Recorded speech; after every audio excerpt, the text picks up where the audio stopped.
Hi everyone, welcome. Well, something we sort of anticipated last time because of what we saw in here is in fact happening, and it's something that I usually dread in my worm bins, which is the occupation of those little pesky fruit flies or gnats or whatever it is. So we broke out my little spray bottle that I use to administer the Mosquito Dunks. So this is the stuff that I'm referring to. I think it's also, besides being in these little donut-shaped little biscuits, there's also what they call mosquito bits, where they sell the stuff in a jar in little tiny bits. And however you use this stuff, what it really ends up doing is just getting combined with water. And I've got a little container of this stuff prepared off on the side, and I put it into this applicator bottle. And usually, since I expect that the target audience for this stuff is inhabiting the top layer of my worm bin, I try to get this stuff in right at the very beginning. Last time we did just this, and we also at the very end sprayed in some more, but you can't expect immediate results with this stuff, because the way this stuff works is that it doesn't kill the flying insects outright. They'll still be able to breed, they'll still be able to lay their eggs, and then their eggs will even get to the stage where they've hatched. It's just that the insect will never get to the adult stage. The stuff that I just sprayed in, the Mosquito Dunks, works by interfering with their growth, their ability to develop from a larva into a flying insect. So it's perfectly normal for me to have put that stuff in here last time we checked in here, which was, I believe, 14 days ago. Yeah, it's perfectly normal for us to still be seeing flying insects in here. But once that generation dies off, the stuff that I just sprayed in was really targeting the next generation. So something we've been doing in here occasionally is digging down around the edge of the container, since the bag is made of a porous material, and I have found that it does tend to allow moisture to exit the system through the fabric walls. The spray bottle is kind of nice. I mean, the pump squirter, but having this pressurized dispenser is a little bit more convenient in cases like this, where I really like the idea of applying a larger quantity of moisture more quickly. This stuff is just water. It doesn't have Mosquito Dunks in it. So I just figured, before we get into checking how the worms did on the last feeding they received, perhaps I would take care of some formalities, such as tending to dryness and also tending to the flying insect situation.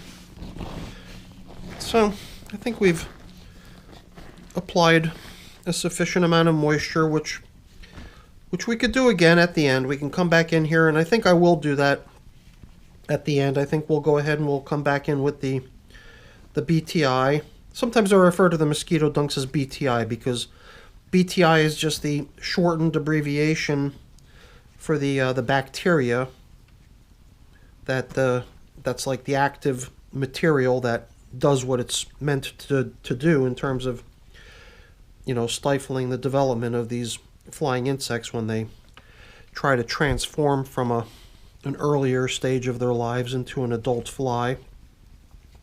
So when I refer to my BTI solution or my Mosquito Dunks solution, I'm really talking about the same stuff.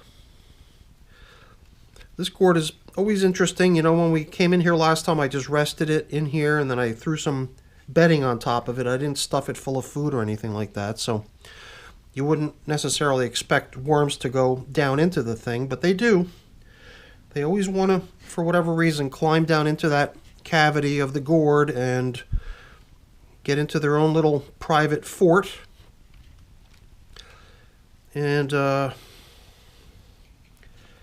And it is always kind of fun to shake the occupants of one of those gourds loose to reveal who all's hanging out in one of these things. This thing was also a whole gourd with just a, an access point down into it, but during the last check-in it cracked in my hands.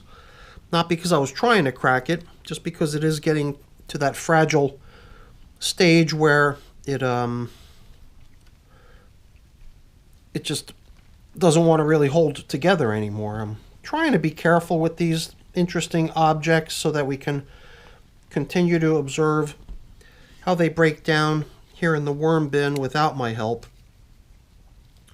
But every time I'm handling one of these things, it becomes, more and more fragile and just cracks from the slightest contact. This could be part of what was making up this object. I think this is maybe where it belonged. Wow, that was pure luck that I managed to figure out exactly where that piece came from. This might also be another piece of the same stuff. So I didn't really keep track of when those gourds were placed into the worm bin, but it's been a while now, so it's not too unusual to see that they're gradually getting broken down, as we would expect and hope to see in the worm bin. I was kind of, in a way, expecting to find some large chunks of vegetable matter, because I think one of the objects that I fed last time was this really large, thick, like the root or the stem end of a something. I don't even know what it is, to tell you the truth. Some sort of a soup green or a soup vegetable root. I think it's a root vegetable. It's not even a green. And it was a pretty large object, which I thought that might still, I thought there might still be a remnant of it remaining here from the last feeding as we go through here. But as you can see, the bin is pretty nicely populated. There's a good bit of worm activity down here where we positioned their feeding. But I think we've, at this point, excavated a large enough hole into which we can position today's portion of food for them. Today's portion of food just doesn't seem quite as large as what we gave them last time. We got a whole bunch of really moldy orange peels. The reason that these orange peels are so moldy is because I had put them into a plastic bag alongside a piece of bread, which is also going to be part of what I'm giving them today. The idea was that this really dry piece of bread would suck up the moisture that's coming off those pieces of citrus rind, and it did actually work. But it did seem like the citrus rind was providing the bread with just enough moisture that it was able to get really moldy. It's interesting, when I put this bread into this little plastic container to help it suck up some additional moisture that I rested it in, I sprayed it down, but then there was enough resting in the bottom of the plastic container that it was able to sort of suck up some extra moisture up into itself. It does seem like this piece of bread has, for the most part, absorbed enough moisture to let me to, break it apart into small pieces. I've just now sort of made my way down into the center of the piece of bread, which was still a little bit dry and is resisting my efforts to break it apart into small pieces.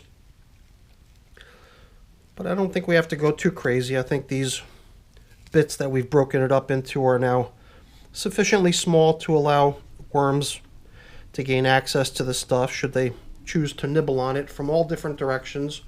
Now, I've also got this little dry concoction of bedding, which I just threw together earlier. I figured I would dispense some of it into here, but since it is completely dry, I think it would make good sense to come in here with my spray bottle. I've also got some napkins here, paper towels actually, that I'd like to include with the feeding too. So let's jiggle this stuff around a little bit so that all of it can get dampened here. Luckily this spray wand does push out a large quantity of moisture very quickly, which is kind of nice. And you know, last time I kind of forgot to put the old foods back down into the feeding zone. I ended up piling them up on the top surface after we had added the meal that we gave them last time, but this time I'm going to drop it in ahead of placing today's foods in, because we already put in some of the foods, which was the bread. So I figured put a little bit of the new food, a little bit of the old food, a little bit of bedding, kind of alternate between different things so that there's a nice little variety of different stuff, a little bit here, a little bit there. You can see besides the orange peel, there's also some lime. Look at that, really moldy. All this citrus stuff was in the bag with the bread to help the bread sort of get rehydrated. But it was really starting to get very gross, so it doesn't matter, because we might see that as a really gross thing from our point of view as humans, but the worms love this stuff, so they're not going to complain. So I got a little bit more of this super dry concoction here. So let's give that to them as well. But before we cover it up, I'm going to sprinkle it with a little bit of my worm chow here. I'm fairly, oops, oh boy, that was a lot. That was a really generous portion. I just figured perhaps before we put in the worm chow, we can also give them the last of that bedding that I prepared for them. And that's a nice, hearty meal. It didn't seem like it was all that much, but I kind of forgot that there was that large chunk of bread also. So now that I'm looking at it, it does seem like a pretty substantial meal. And, well, I don't know why I'm rinsing my glove, because I still need to get my hands a little bit soiled in order to get the feeding zone covered back up in here. And I think we've been generous enough with the moisture at this point to not have to bring the pressurized squirt bottle back in, but I am definitely interested in applying a little bit more of my BTI Mosquito Dunks solution to the top surface here, because it would be kind of nice to come back in here next time and not be greeted by a bunch of flying insects. That's for sure. I'm sure most people would probably tend to agree that that's the way to go. And at this point, you know, might as well get the spray bottle out just for the purposes of returning any of this material that is stuck to my glove back down into the worm bin, which is really where the stuff belongs, not down the drain of my sink. So that's it for our check-in, everybody. There's not a whole lot left to do over here besides getting things covered up and put away. Yeah, but that stuff's boring, so I'm not going to waste your time with that. Before I go there really quick, let me just say thank you. Thank you so much for watching. Hopefully you enjoyed the video. If you did, as always, please don't forget to leave me a quick thumbs up before you go. That's always really appreciated. And if you haven't done so already, please also consider subscribing to the channel. That's very much appreciated as well. All right, everyone. Have a great day. Thanks for watching. Bye now.